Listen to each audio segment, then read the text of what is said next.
I'm delighted and honored that President Fox has asked me to spend the next 2 to 2.5 hours talking to you today about my research. Of course, I'm only kidding. I know we have dinner reservations to get to, so I promise to be as brief as a Kardashian talent show.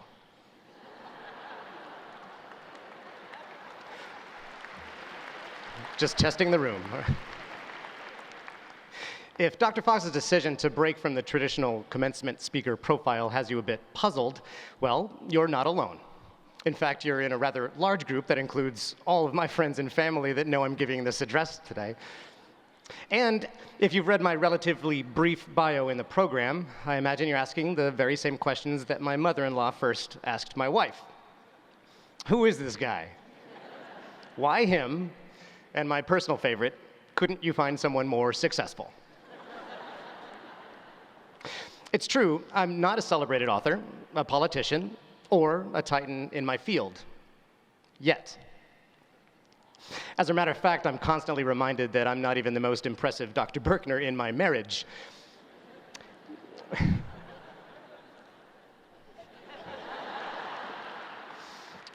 What I am is a relatively recent doctoral graduate from UF, having finished just 3 short years ago. And I'm proud to serve on our faculty, working in our outstanding College of the Arts. I'm proud of the meaningful work we do every day to impact the lives of our students, our campus community, and indeed the artistic world. But, like all of you, I'm more or less at the beginning of my professional journey. And because I would like to consider myself as still being in your age group, today I won't attempt to grace you with life-changing pearls of wisdom or the typical commencement cliches. Rather, I'd like to take just a few moments to help you acknowledge the significance of today, as well as to highlight some of the traits that you've undoubtedly honed to get you to that most comfortable folding chair. Traits on which you will certainly rely in the years ahead. I think you would agree that the final stages of the doctoral program felt like a whirlwind, with countless deadlines to meet and boxes to check. If you were like me, the moment you submitted that dissertation electronically, you looked up expecting the heavens to open, trumpets to sound, and perhaps a standing ovation from everyone within a mile or so radius. The truth is, there are several small moments of finality: concluding your research, submitting your dissertation, final edits, resubmitting your dissertation, final edits, and eventually shaking the hands of your committee members after a grueling but successful defense. It might have felt like there was no end to the end. This, today, should provide you that sense of finality, the closure you were looking for. Today marks the official end of your doctoral program and your commencement into your chosen field as a designated expert. We on this stage are certainly glad you chose to attend today's ceremony. Frankly, the whole event would be rather awkward without you here. It's a meaningful event and one that you've certainly earned. Even so, commencement ceremonies are curious gatherings. Having likely participated in 3 previous commencements, this might be feeling somewhat habitual for you. Every few years or so, you're asked to wrap up your studies, don your best 12th century garb, and sit in a large room where strangers are asked to admire you. Many of you have been looking forward to this day for several years. Some of you were absolutely required by your families to be here. Others might be looking to today as a cathartic experience, a ceremonial licking of the wounds. But for all of you, the importance of this event is undeniable. All of this fuss, planning, pomp, and circumstance has one singular purpose: to celebrate you. Today is about celebrating your research, your valuable additions to the body of knowledge in your many fields. While glancing through today's commencement program and reading some of your dissertation titles, most of which contain words I can't even pronounce, it struck me the amount of collective intelligence on that floor is truly staggering. You represent an incredible point of pride for our university. Because of your work, our world is enriched and better explained. And we thank you for the important work you've done and that you'll undoubtedly continue to do. Today is also about honoring those valuable relationships you've developed with your advisors and your mentors, many of whom are sitting amongst you today. While you processed into this room as mentors and mentees, you'll leave as trusted and respected colleagues, having forged an important bond that should be mutually beneficial for years to come.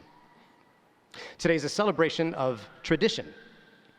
The gown you're wearing is different from the ones you might have worn in previous commencements. Those 3 velvet bars on your sleeves are distinctly for doctoral ceremonies. I've looked into what those 3 bars signify, but neither JSTOR nor the mighty Wikipedia can provide a conclusive answer. So, with your permission, we'll assign meaning to them as the 3 most needed traits in surviving your doctoral program. The first bar would undoubtedly represent sacrifice. Your path to that seat took sacrifice, at times immeasurable sacrifice. Numerous late nights, early mornings, balancing of responsibilities, and shifting of resources and priorities. My wife and I completed our PhD coursework and dissertations at the same time, while both working and raising 2 little girls. Obviously, our timing and planning are impeccable. I can tell you, when the prospect of entering the doctoral program became a serious option for both of us, it took a lot of consideration and prayer. Together, we made the decision to dive in, make the sacrifices, and get through the programs before our children were old enough to remember mommy and daddy's temporary insanity. But, as Teddy Roosevelt said, nothing in this world is worth having or worth doing unless it means effort, pain, and difficulty. I think we've all firmly checked that box. Each of you had a different path to get here, but I would venture to guess that all were somewhat complicated. Many of you had to sacrifice a great deal of time with your loved ones. Friends, family, spouses, and children at times took a back seat to studying, researching, and writing. Often, being productive came with a side of guilt. But you did it, and you're here. And many of those very same loved ones are here too, looking down at you and beaming with immense love and pride. To the families and friends joining us today, I know these graduates would like to thank you as well. Thank you for being here today. Thank you for your enduring patience, your encouragement, and the sacrifices that many of you made that allowed them to be here today. The second bar on your sleeve might represent purpose, your sense of purpose. I began my professional career as a middle school and high school teacher, and quickly realized all the same frustrations that most public educators face.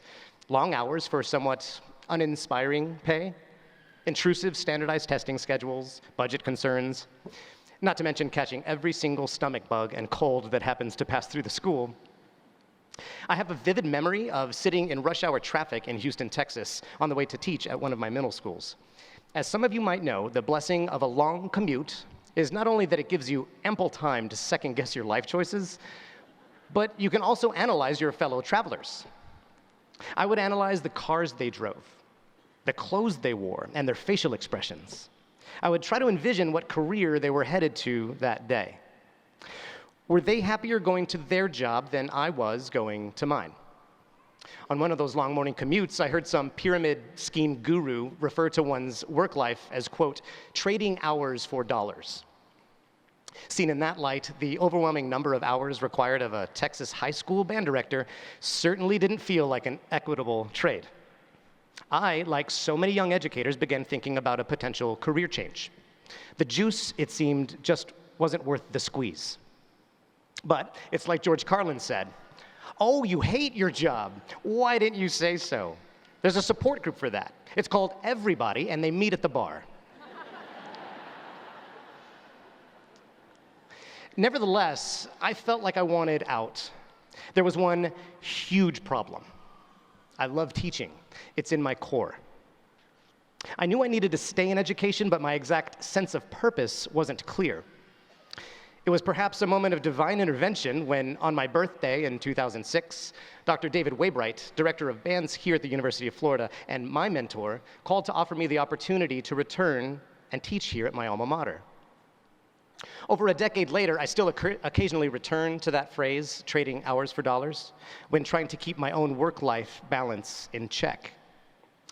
Viewing my work schedule in terms of that simple transaction can be useful when I need a reminder to pump the brakes on my work and spend some time playing with my young daughters, who, against all of my wishes, continue to grow up entirely too fast. What that simplistic phrase does not account for is that most of us, optimistically, all of us, have chosen a field for which we have intense passion. Those work hours, as numerous and sometimes tedious as they may be, are also filled with enthusiasm, discovery, fellowship, joy, and are driven by your sense of purpose. My passion for music and music education only intensifies with time. I feel very fortunate that my sense of purpose was sharpened by the doctoral process, as I certainly hope yours has been. The third bar on your sleeve represents what I would argue is the most important trait for thriving in your doctoral program: creativity. While you may or may not consider yourself to be a particularly creative person, I'm confident that each of you has exhibited notable creativity in your research. You undoubtedly had failures along the way, some small, maybe some large, which reminds me of one of my favorite research axioms, which says, if at first you don't succeed, try 2 more times so that your failure is statistically significant. To get over those research hurdles, you had to exercise creativity. You've taken intellectual risks and found alternate routes around roadblocks. And in the process, you've developed innovative methods and new products. I simply can't think of anything that better embodies the creative spirit. As you move into the next phase of your lives, you must continue to employ that creativity. If there's one thing the recent job market has taught us, it's the value and necessity of divergent thinking, to see the chessboard differently. We can't expect to solve tomorrow's problems with yesterday's solutions. Perhaps that's what Nietzsche meant in saying, our salvation lies not in knowing, but in creating. In his book, A Whole New Mind, author Daniel Pink argued that creativity is now a 21st century commodity and a core workplace requirement. Regardless of your specific field, if you expect to remain relevant or even required in today's increasingly automated workforce, you'll need to find ways to capitalize on the fundamentally human capacity of being creative. Thankfully, that's where the fun lies. It's no surprise that research is continually showing links between workplaces that foster creative climates and more productive employees with higher job satisfaction. As UF graduates, I'm confident you'll find or create work environments that are inspiring, energizing, and make your work so much more than trading hours for dollars. I'll leave you with 2 brief thoughts. You'll leave this room today as Dr. So-and-so. Use the title. Enjoy the title. You've most certainly earned it. For me, the only people that have had a difficult time learning to call me Dr. Birkner have been my 2 daughters. But they'll learn. I'd love to tell you that after today, your lives will finally slow down and get easier, but I think you all know better. You know that if you want to continue on this trajectory, you'll need to continue to sacrifice, embrace your sense of purpose, and make a firm commitment to being creative. Today, you've unlocked a door to incredible possibilities for yourselves and your careers. Your families, friends, and faculty are extremely proud of you. Congratulations, doctors.